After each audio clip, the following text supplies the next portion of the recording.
Hello and welcome to another episode of Chuchu's Ranker, and on this episode we're going to be discussing the discography of the electronic duo Royksopp, who hail from the town of Tromsø in Norway and are comprised of Sven Berg and Torbjørn Brundtland, and whose name Royksopp basically means puffball mushroom in Norwegian. The band's debut LP Melody AM became a worldwide smash and helped define the chill out genre back in 2001. Since then, the band has released 6 albums and have shifted away from chill out, exploring more pop territory and harder soundscapes. In 2015, the band announced that they were going to stop making albums and that year's record, The Inevitable End, would be their last release in the album format. Over the next 7 years, the band entered into their kind of lost tapes phase where they would trickle out individual songs from time to time, and over the course of that time have probably released enough material to make a full-length album. But finally, in 2022, the band returned with a new album, Profound Mysteries, to considerable acclaim. And yeah, as for my own fandom, I absolutely love Royksopp. They are my favourite electronica band of all time. I love their creeping darkness and the subtle layers of sound that just hide hidden underneath the surface. I've been to see them live a couple times and they absolutely rule. And yeah, their discography is pretty much flawless. They don't have any bad albums. So, without further ado, let's be complete rankers and rank up a storm. These are the studio albums of Royksopp ranked from worst to best.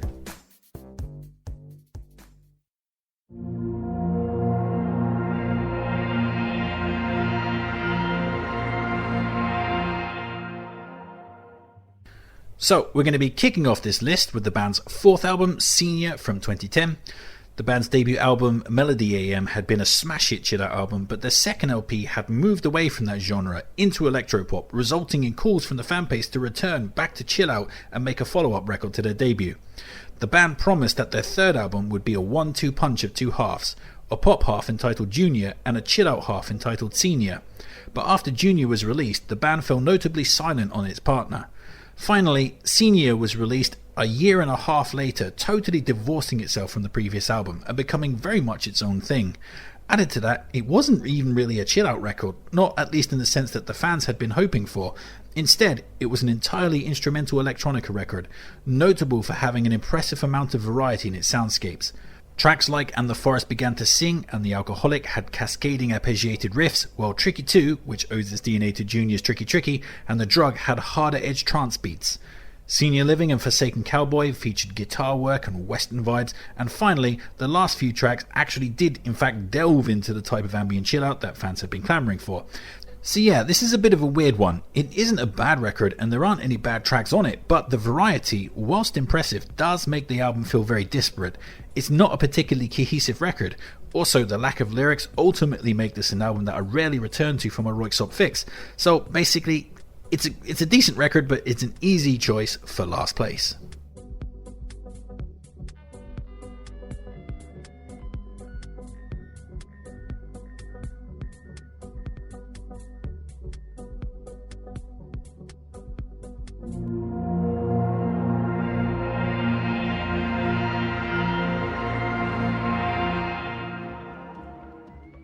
Next up, we have The Understanding, which was the band's second LP from 2005. On this album, the band moved away from the chill out of their debut into more direct electropop, but with a much darker lilt than that implies. Royksopp are definitely not a happy band, and the majority of their work is dedicated to emotional pain and depression. The soundscape on this LP is just so isolated and cold. It's like being abandoned on the icy tundra in the dead of night. The record is really consistent and features many great tracks. The opening Triumphant builds up around classical piano and is an elegant thing of beauty. Although there are many guest singers on the album, the lion's share of the vocals are actually handled by Royksopp themselves. Lead single Only This Moment impresses with its swirling guitars. Beautiful Day Without You and Someone Like You feature two sides of the relationship coin, recovering from heartbreak and being deeply in love. Electro banger Circuit Breaker and thumping instrumental Alpha Male see to the heavier side of things, while album highlight What Else Is There features beautiful Kate Bush-esque vocals from Karen Dyer, who is a member of the Swedish electronic duo The Knife. It's just an absolutely awesome track, and the single version of it absolutely slaps. So yeah, The Understanding is a good album, but it ranks low on this list, mostly because it lacks the musical subtlety that I expect from Royksopp. The melodies are fine, but they lack that secondary element that flows underneath the surface of the band's best work. Those hidden undercurrents are Royksopp's hidden weapon, and here the band are playing things just a bit too straight to take advantage of them. But it's still a great record, and I played the absolute shit out of it back in 2005.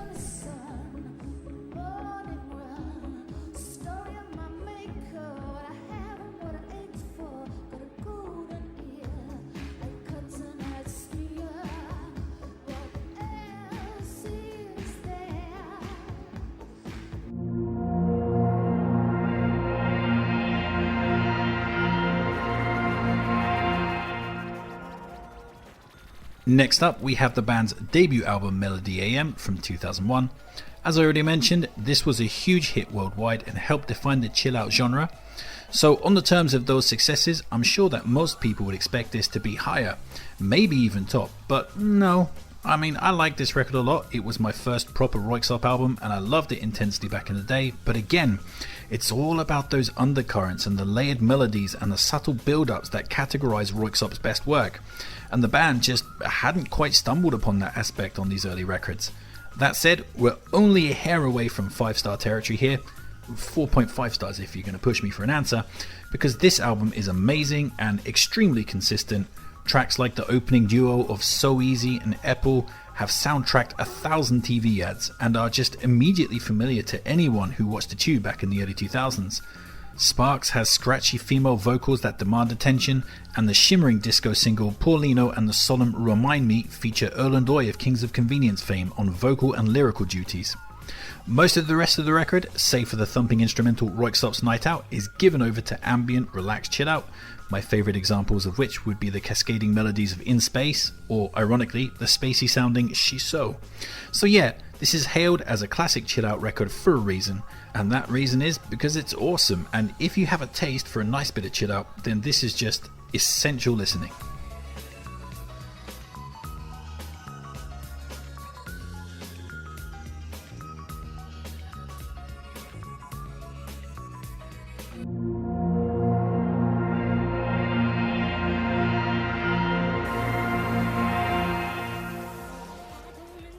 Next up, we have another album that's just a hair off 5 stars with the band's third LP Junior, and hey, all that stuff about subtlety and the like that I was jabbering on about, it all goes out the window on this one, because this is Royksopp's monument to full-on pop music.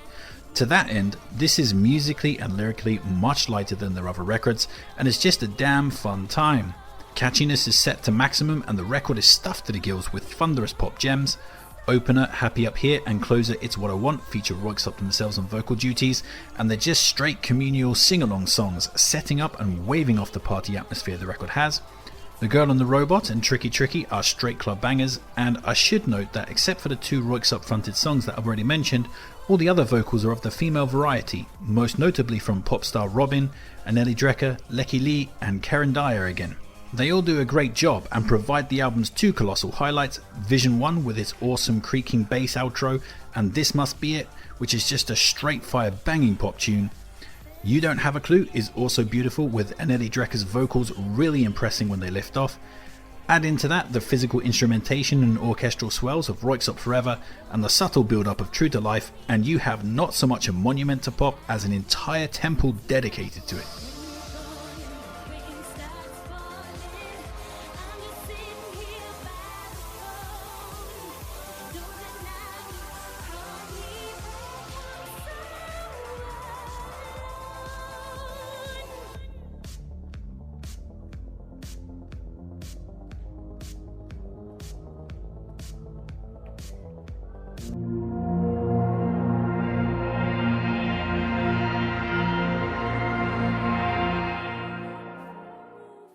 Silver medal time, and the silver medal is going to go to The Inevitable End, which was the band's 5th album and was also designed to be the band's final album.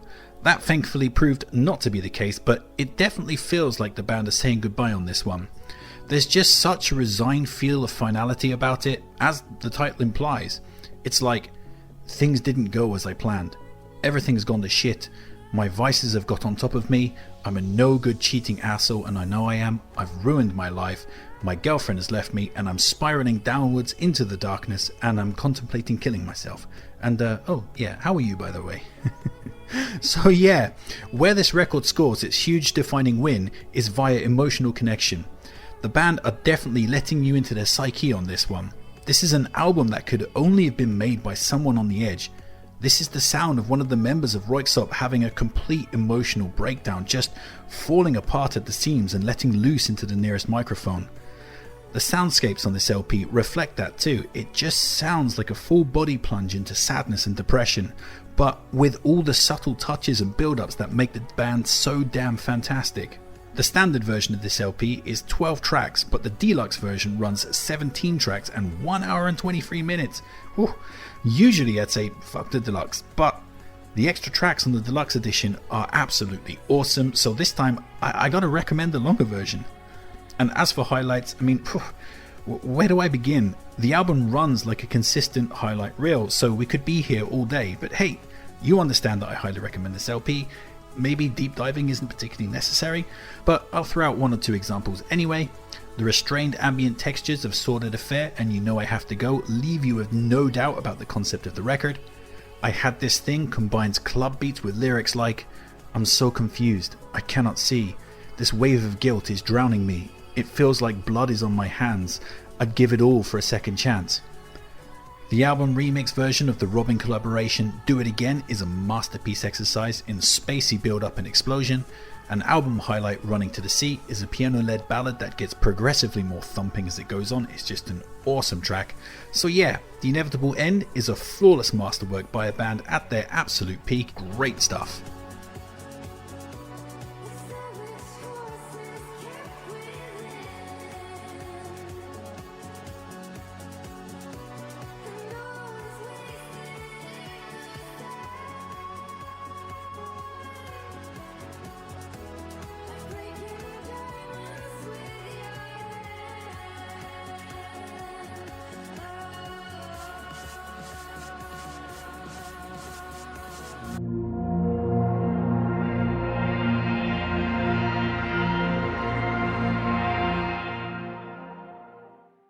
And here we are at the top of the mountain, and the Royksopp gold medal is going to go to not just one album, but 3 of them, namely Profound Mysteries, Profound Mysteries 2 and Profound Mysteries 3, which are Royksopp's 6th, 7th and 8th LPs. But I think count as one. To be honest, I've never really come across a band attempting a project quite like this before, so it's a little confusing. But yeah, I mean, they all have similar titles and similar artwork, they're all released within the same year and are obviously designed to be connected as part of the same project, so I'm going to count them as one. And after 7 years away, Royksopp have come thundering back with not only their best work, but a project that feels truly monumental. I mean, for me, this feels like the new benchmark for electronica. 30 tracks over 3 albums and 3 hours of music, and there's not a dull moment on any of it. To dive into the highlights extensively would take us all the way into the next year, so I'll limit myself to 3 per disc. From part 1 you have the slow burn rev up of the instrumental The Ladder, the Alison Goldfrapp fronted digital electropop bounce of Impossible, and the operatic beauty of the weeping piano ballad If You Want Me. Part 2 has the lilting melodies and always gorgeous vocals of Susan Sumfer on Oh Lover and Tell Him, the emotionally wrecked and sorrowful pianos of Oh Sorry, and the absolutely badass pulsating Vangelis style synth work of Some Resolve. Part 3 meanwhile has the flowering opener So Ambiguous, the pinpoint pop riffs of Me and Euphoria, which is such a bad pun that it just makes me want to instantaneously shit my cax in protest, and the awesome thunderous building cacophony of Speaking. And you know, I'm doing a disservice not to mention the mournfully depressing interludes of Nothing But Ashes and Remembering the Departed, or the blocky nostalgic 90s acid house of Control. Yeah, I've really got to stop myself there, or it will never end. So this is just a 5-star banger of a project and a true masterpiece of electronica in my opinion. And if you haven't heard this, then you need to rectify that as soon as humanly possible. And that's it, that's my Royksopp list. But that might not be your list. Please sound off in the comment section and tell me how you'd rank these records. Like, share, subscribe and all that other kind of YouTube jazz.